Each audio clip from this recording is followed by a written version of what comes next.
So, review ko lang yung Flashback Express recording.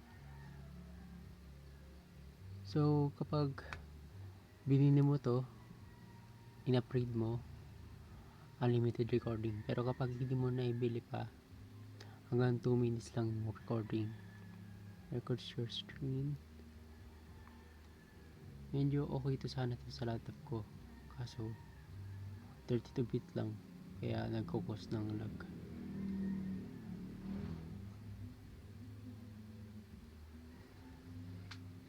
Yan, may full screen, HD camera, microphone, PC audio. Oh, sinasabi ko sa inyo, start recording hanggang 2 minutes limit. Pero kapag nagbayad ka sa Flashback Express, unlimited. Ito may webcam. Okay guys. Start recording. Kaya maganda ang Flashback Express. Kaso nga lang may bayad. Recording is limited to 2 minutes for free user. Upgrade and do more. Unlimited recording. No watermark. AI subtitles. AI voice changer. Upgrade. Try natin itong record with to minutes limit. 3, 2, 1. Okay siya.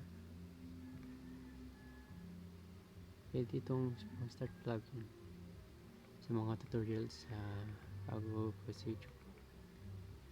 Sabi ko okay siya, kaso nga lang may bayad.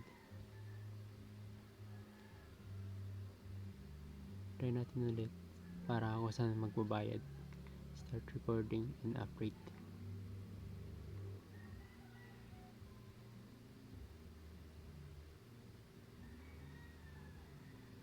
Dito kaya magbabayad sa website nila. Ewan ko kung Gcash ba o PayPal.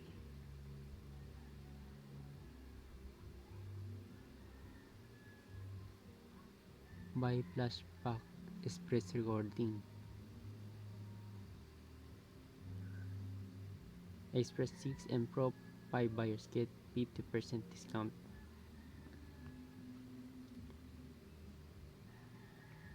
$44.95. Isang taon, $26.95.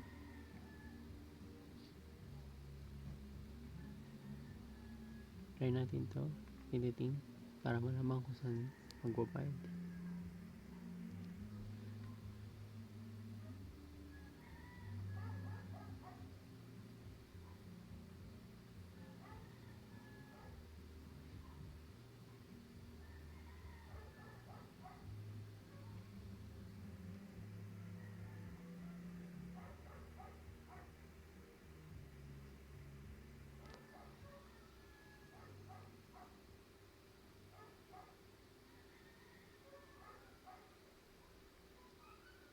Billing currency USD dollars.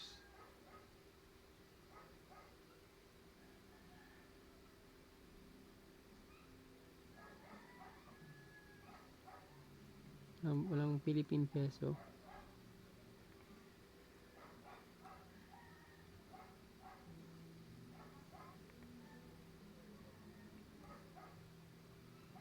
Ito set natin PayPal.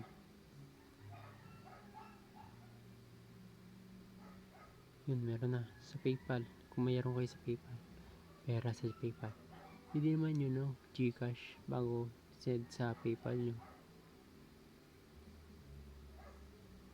Yan. Thanks for watching.